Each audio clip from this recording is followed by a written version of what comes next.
Bon voilà, c'était ce que j'ai présenté juste avant. C'était les deux agendas donc, que j'ai pour la rentrée.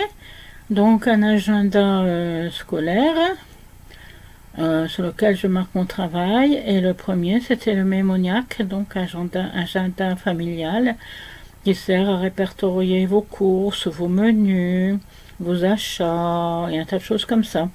Et j'ai encore un autre cahier que je vais vous montrer. Mais ça, c'est un cahier secret. Alors voilà, ça c'est mon cahier secret. Alors, vous voyez pas ce qui est écrit, pas trop quoi. Alors ça c'est mon cahier secret. C'est des cahiers Moleskine. Normalement il se met dans ce sens-là. Dans ce sens-là, j'avais pris des notes. Des notes de conférence, des choses comme ça.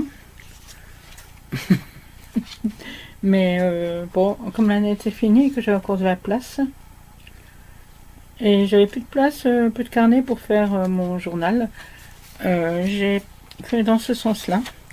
Alors j'écris très très mal, j'ai une très très mauvaise écriture, voilà. Là j'ai écrit les noms des blogueuses célèbres et des blogueurs célèbres, voilà. Mais pour voir un peu, j'ai regardé un peu leurs vidéos pour voir ce qu'ils faisaient, pour m'inspirer un petit peu. Maintenant, je sais pas si... Moi, j'ai jamais de succès de toute façon, alors j'aurai pas de succès avec ça. Hein. Voilà. Et je date, alors je mets les dates, et comme ça, faire un carnet comme ça, c'est intéressant. Bon, vous savez, l'agenda familial, il est marqué qu'on peut les renvoyer pour les recycler, mais moi, je suis pas d'accord.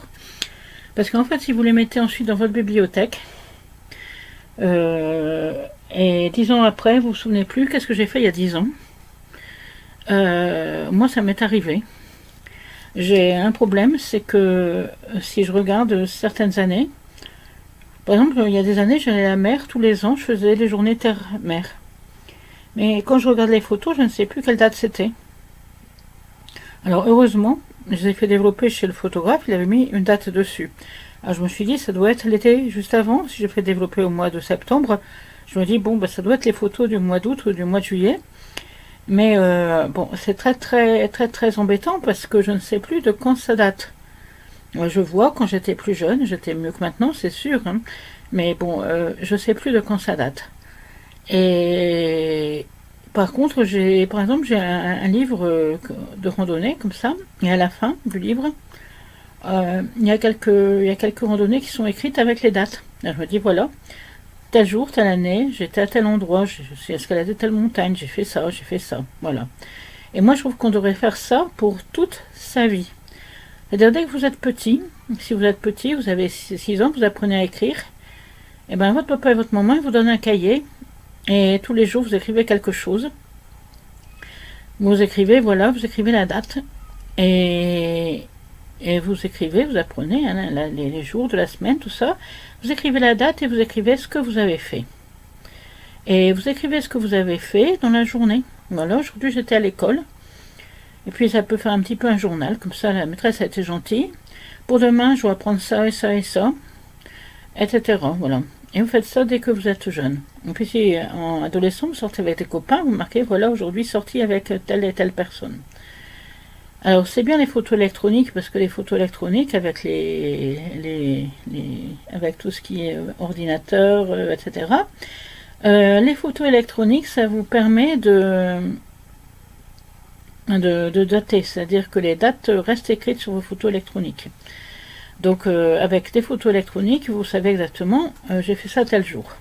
Moi je vous conseille de faire ça, je vous conseille de faire un carnet comme ça, voilà, et de faire des photos informatiques que vous conservez dans des supports amovibles. Et éventuellement, si vous en avez les moyens, si vous avez aussi la place, le cahier suffisamment grand, vous prenez une photo par jour, ou même 2 ou 3 photos par jour, et vous les mettez sur du papier et vous les collez sur votre cahier. Comme ça, vous savez ce que vous avez fait. S'il y a des choses qui vous plaisent, mettons que vous recevez des réclames, là dans la boîte aux lettres, on reçoit des réclames. Il y a des choses qui vous plaisent, que vous aimeriez bien acheter, vous les découpez et vous les collez sur votre cahier. Moi, j'aimerais bien avoir ça. Peut-être qu'un jour, vos parents vont regarder, puis à Noël, ils vont vous offrir la chose que vous souhaitez avoir. Qui sait? Bon.